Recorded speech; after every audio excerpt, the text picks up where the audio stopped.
the generation, they say. Children are ready. Every preparation has been made. We've got all of the instruments. We've got all of the furniture. We have everything ready to build the third temple.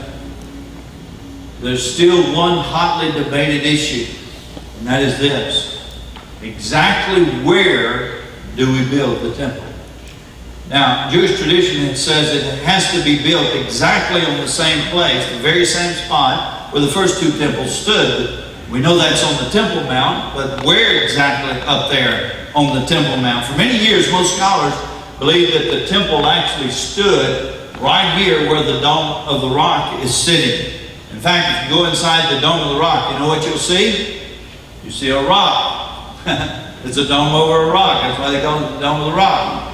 That rock is called the foundation stone. It's a very holy place to a lot of people. Jews believe that that's the place where Abraham laid Isaac. They also believe that's where the covenant sat. Where the Ark of the Covenant. I kept wanting to say altar. Ark of the Covenant. That's why I let her come with me. So that's where the Ark of the Covenant sat. And listen, hey, by the way, the Muslims believe that Abraham didn't lay Isaac on that spot. He laid Ishmael. The reason they believe that, they say the Bible has been, distorted and it's all messed up. But they believe that because Isaac, of course, is the father of the Jewish people. Ishmael was the father of the Arab people. And so they believe it was Ishmael. But they also believe that Muhammad ascended into heaven from that very spot and received the revelations for the Quran and so forth. So it's a very holy place. The Jews actually believe that on that foundation stone that God formed the body of Adam, and Adam was created on that very spot. And for us Christians, is it a holy place? Yeah, it's got some biblical significance, but I don't go there to worship. You see, the veil was torn in half when Jesus was crucified, and we have direct access to the throne of God. I don't have to go to Israel to get to God. I can get to Him from right here. Amen. Thank the Lord for that. But anyway, the Dome of the Rock is sitting there, and a lot of people thought that the temple sat right there where that Dome of the Rock is. But in 1977, a professor from Hebrew University in Jerusalem by the name of Asher Kaufman, Dr. Asher Kaufman, published his papers where he determined that the temple did not sit here where the Dome of the Rock is, which I've labeled B, but he says the temple actually sat here. Now this picture's turned kind of crazy, but this is east. This faces east, so this would be the northern side of the Dome of the Rock. We call it the northern platform. It's a very large area, open area. I don't know if you can see it from the back. You see that little circle right there? That's a little dome cupola thing there that's called the Dome of the Tablets and the Spirits. It's a Muslim edifice. I don't know what the significance of it is. I've tried to find out where they got that name. I don't know where they come up with that name, but about right where that thing is at, according to Kaufman, is where the Holy of Holies would be on the temple. The Ark of the Covenant would sit right there. Of course, inside the Ark of the Covenant, you had what? Tablets with the Ten Commandments. And of course the lid of that box was called the mercy seat, and that's where the Shekinah glory of God dwelt. They said that's the very presence of God in that spot. So you have the tablets and the spirits. Now I don't know if that's where the name came from. I'm sure it's not, but I just find it kind of interestingly coincidental that this little thing would be called the Dome of the Spirits. Now, how did Asher come up with this idea? By the way, there's another guy that said it was over here, but that was thrown out the window. Here's how it said it. Again, Levitical writings show that the temple sat in a due east-west line with the eastern gate. So if you draw a line right through the eastern gate, straight up through here, then this would be the temple area. Now this square right here would be the temple, and I don't know if you can see that little circle, but that's the Dome of the Tablets and Spirits right there, right where the Ark of the Covenant would be. By the way, that's the only other place on the entire platform where there is a rock that protrudes up out of the bedrock of the mountain through the pavement. Wouldn't it be funny if when the Muslims got ready to build their edifice, they wanted to build it where the temple sat, and they missed it. They thought that was it, when it was actually this one over here. God could sure do that. He has a sense of humor. But anyway, how did this get lined up like this? The Eastern Gate, this is looking from the Mount of Olives. This would be called the Eastern Gate. You see here with the two arches. Has nothing to do with McDonald's, by the way.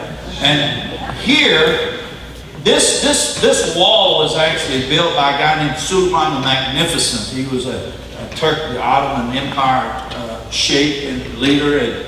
And when they defeated Jerusalem, the wall was broken down and he had it rebuilt. So this whole wall, including the Eastern Gate here, was built by Suleiman.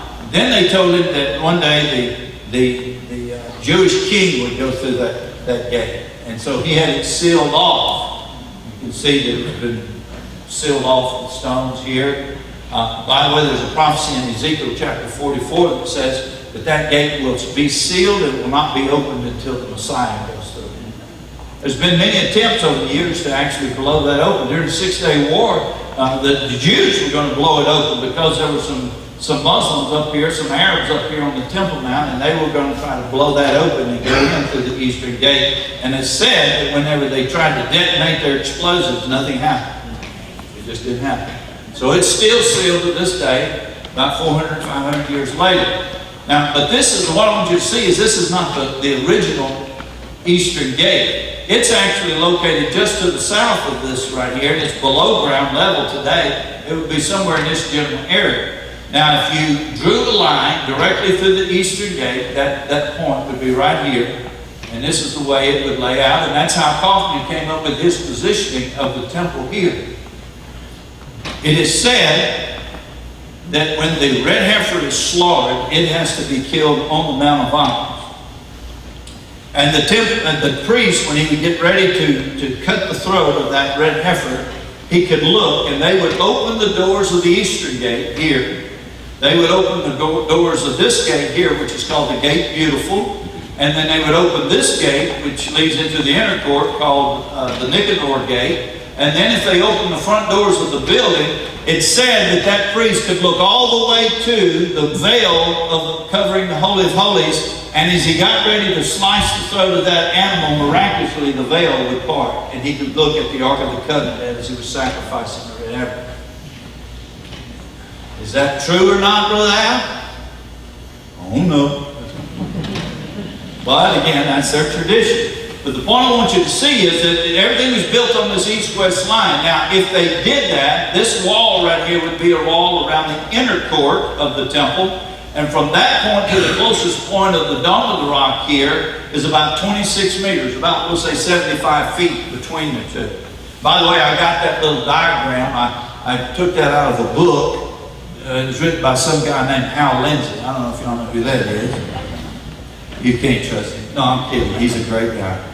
But anyway, so that's how he came up with the idea that should be the positioning. Now, if he's correct, if Kaufman is correct, then that brings up a very interesting idea. Is it possible, you think, that the two could sit side by side, the way this artist rendering is drawn? Is that even possible?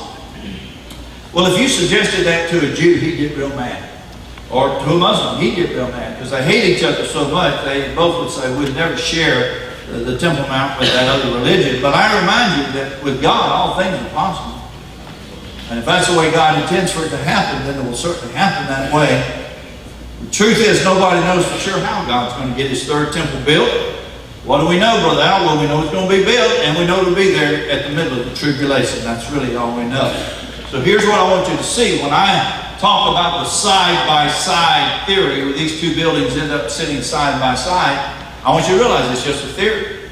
I can't see into the future, and I don't know that that's the way it's going to happen. But many years ago, when Bill Clinton was president, he brought the leader of Israel, the prime minister of Israel, a guy by the name of Ehud Barak, and the leader of the PLO at that time was a guy named Yasser Arafat. He brought them both to Camp David to negotiate a peace treaty between the Jews and the Arabs. And they could agree on a lot of things, but one thing they couldn't agree on was who gets the Temple Mount. Bill Clinton suggested that it be divided and they share it. And that's been promoted ever since, a sharing arrangement. Again, though, I don't know if it's going to happen that way. God may do it some other way. They used to think, well, there'll be an earthquake or something that'll destroy the Dome of the Rock, and then they'll build their temple. Well, maybe so. But we'll just have to wait and see on that. Sometimes people ask me, Brother, how do you think the temple will be built before the rapture of the church? Well, how in the world am I supposed to know that? I don't know when the rapture is going to happen. I mean, the rapture might happen in the next 5 minutes, in which case I doubt the temple will get built that fast. But, I don't know when it's going to be built, and I certainly don't know if it'll end up side by side. But, if you will allow me, let's just suppose that it ends up this way. And there's some movement in that direction. I want to show you some interesting developments that have come about in the last few years. You'll remember that when Jesus was taken captive in the Garden of Gethsemane, that he was first taken to the house of the high priest, a man by the name of Caiaphas. And gathered there in the house were the chief priests and elders and scribes. These 70 aristocrats of Israel were known as the Sanhedrin court. They were like the Supreme Court of Israel. The 70 members plus the high priest made 71. Now this Jewish court could handle all kinds of civil and criminal and religious matters. Actually, their normal meeting place was inside one of the buildings inside the temple complex, but on occasion they would meet in other places, which is what they did on the night that they took Jesus captive, and they met in the house of the high priest. Now, they were under the control of the Romans, and under Roman law they could pronounce a variety of punishments for criminals, but what they could not do is they couldn't execute anybody. Only the Romans could do that. That's why they kept Jesus there overnight, and then the next morning they carried him to Pilate's hall, where he was brought before Pilate, the Roman governor, and they asked Pilate to condemn him to death. And you know the story. Pilate didn't want to do it at first, but eventually washed his hands of the whole deal, and they took him out and they crucified him. Well, about 70 years, several years later, 40 years at least after the crucifixion, in 70 AD, when the city was destroyed by the Romans, the Sanhedrin court went into exile. They moved around to a number of different places. They eventually ended up in Tiberias, which lies on the shores of the Sea of Galilee, and they continued to operate there until they were disbanded around 425 AD.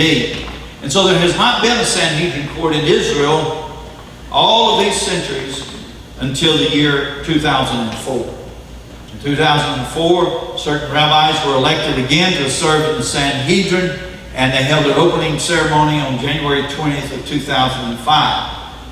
Now, again, there's certain things that they can do. They make all the decisions concerning religious matters, but they do not judge criminal cases. But they meet monthly, and they discuss a lot of things that deal with Judaism. And why am I telling you all this about the Sanhedrin? Because they're going to play a very important part in deciding where that next temple gets built. I have no doubt about that. Listen to this. I'm going to take an excerpt from an article I read about one of the rabbis that serves on the Sanhedrin. It says this: Rabbi Israel Ariel, who leads the Temple Institute in Jerusalem, is one of the participating rabbis. He stated that, quote, our Talmudic sages described the 10 stages of exile of the Sanhedrin from Jerusalem to other locations until it ended in Tiberias, and this is the place where it was foretold that it would be renewed, and from here it would be relocated to Jerusalem. And it is today operating in Tiberias. Now, if they're going to move it to Jerusalem, obviously they're going to want to put it in the temple complex. But there's not a temple there yet. But in February of 2005, the very first meeting they had, the main topic of discussion was exactly that. Where exactly do we build the new temple? As I said before, there were a couple of main discussions about that, arguments. One was here where the Dome of the Rock is, and then the Kaufman positioning over on the northern platform. What I want you to see is that there is some definite consideration being given by the Sanhedrin to put it in Kaufman's position. Now, I don't know if it's going to happen that way, but they're looking at that very seriously. It's kind of still up for grabs. It's almost certain that it will be decided by the Sanhedrin. And if they put it on the northern location, then there's some scriptures in the Bible that say a few things that I think you need to know. Let's just assume for a moment that the side-by-side theory is correct. We want to look now into the book, God's Word, in Revelation chapter 11, beginning in verse 1. Revelation chapter 11, verse 1. And let's just assume that the temple and the Dome of the Rock are going to sit side by side for a moment. Now, this is actually my passage, local passage. I've had to give you a lot of foundational material before you read it. But since it's my focal passage, I'm asking if you're able to please stand with me for the reading of God's Word. Now, in this passage, the Apostle John is given a measuring stick. And he's told to go and measure the temple. But don't measure the outer court. Now, the temple he's referring to is the tribulation temple, the one that you and I are talking about this morning. Listen to what it says. And there was given me a reed like unto a rod, and the angel stood, saying, Rise.